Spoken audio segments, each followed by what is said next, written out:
दोस्तों सोचिए एक ऐसा इंसान जिसके पास दुनिया की सारी दौलत हो, जिसके प्राइवेट आइलैंड पर कई पावरफुल पॉलिटिशियन, बिलियनर्स और साइंटिस्ट आते जाते हों।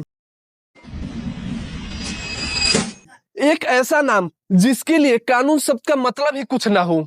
तो आइए जानते हो उस ऐसे शख्स के बारे में जो एक वक्त स्कूल में मैथ का टीचर हुआ करता था, बट आगे जाकर वो अरबपतियों का फाइनेंशियल एडवाइजर बन जाता है।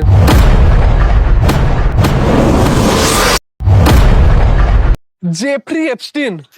Jeffrey Epstein. एक 60 करोड़ डॉलर का अमेरिकी मल्टी मिलियनर, बट उसके पास इतना पैसा आया कहां से ये आज तक कोई नहीं जानता।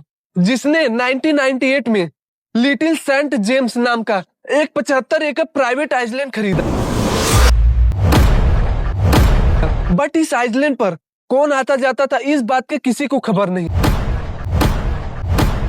लेकिन साल 2005 में एक 14 साल की लड़की अपने पेरेंट्स के साथ फ्लोरिडा के एक लोकल पुलिस स्टेशन में एक कंप्लेंट फाइल करती है। उसका कहना था कि उसकी स्कूल फ्रेंड उसको पैसे के बहाने एक इंसान के घर ले जाती है, जहां पर उसे उस व्यक्ति की मसाज करनी थी और उसके बदले वो उसे कुछ पैसे देता। बट वहां पर जेफरी एप्स्टीन उसे एक टॉवल पहने मिलता है और लड़की को टॉवल निकालने के लिए बोलता है और उसके साथ हरेसमेंट करता है। और पुलिस वालों ने उस लड़की से पूछताछ की कि और कौन कौन उस जगह पर गया था। फिर पता चलता है इस केस में लड़कियों की लाइन की सीरीज लगी हुई है।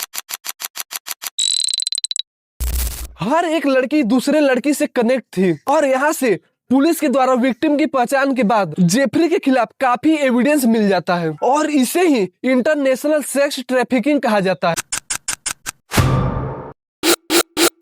36 विक्टिम, सैकड़ों गवाह और एफबीआई की इन्वेस्टिगेशन के बाद जेफरी को लाइफ टाइम इम्प्रिजमेंट होना चाहिए था। लेकिन मियामी की फेडरल अटॉर्नी अलेक्जेंडर एकोश जेफरी के लॉयर के साथ एक डील कर लेते हैं और इस डील के बारे में विक्टिम तक को पता नहीं होता।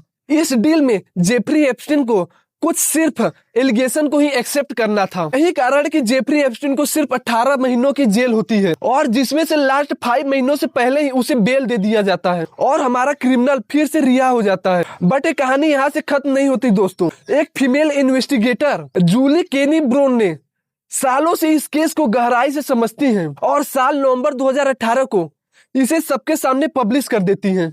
और इस रिपोर्ट के पब्लिश होते ही एक बार फिर जेफरी एप्स्टीन का नाम चर्चा में आ जाता है और उसे जुलाई 2019 को फिर अरेस्ट कर लिया जाता है। लेकिन सबसे शॉकिंग बात यह थी कि 10 अगस्त 2019 को जेफरी एप्स्टीन जेल में मुर्दा पाया जाता है और जेल में उसकी मौत किस कारण हुई इस बात की खबर किसी को नहीं। न्यूज रिपोर्ट्स का कहना था जेफरी ने सुसाइड कर लिया था, पर असल में बात कुछ और ही था। मीडिया में चर्चा होने लगी बिल क्लिंटन ने जेफरी एप्स्टीन को मरवा दिया क्योंकि जेफरी के पास क्लिंटन के प्राइवेट इमेजेस थे।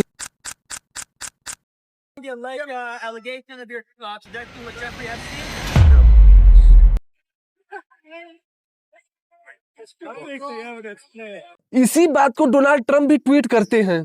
इसी मुद्दे को लेकर डोनाल्ड ट्रंप 2024 का प्रेसिडेंट इलेक्शन लड़ते हैं और जीत भी जाते हैं। ट्रंप का कहना था कि उनके पावर में आने के बाद वह एप्स्टीन फाइल को पब्लिक कर देंगे, पर इलेक्शन जीतने के बाद ट्रंप इस बात को वेस्ट ऑफ टाइम बता के छोड़ देते हैं। हालांकि ये बात का पता चलता है कि ट्रंप और जेफरी एप्स्टीन एक पुराने दोस्त थे, इसलिए ट्रंप जेफरी एप्स्टीन की फाइल्स को पब्लिक नहीं कर रहे थे। लेकिन जनवरी 2024 में न्यूयॉर्क की कोर्ट ने हंड्रेड्स ऑफ पेजेस के डॉक्यूमेंट रिलीज किए।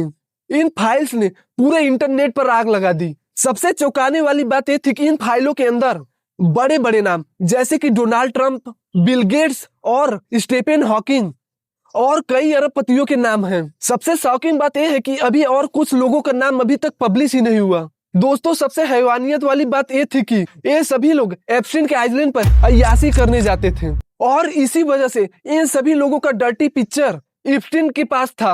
एक डाटा के अनुसार अभी लाखों फाइलों को रिलीज करना बाकी है।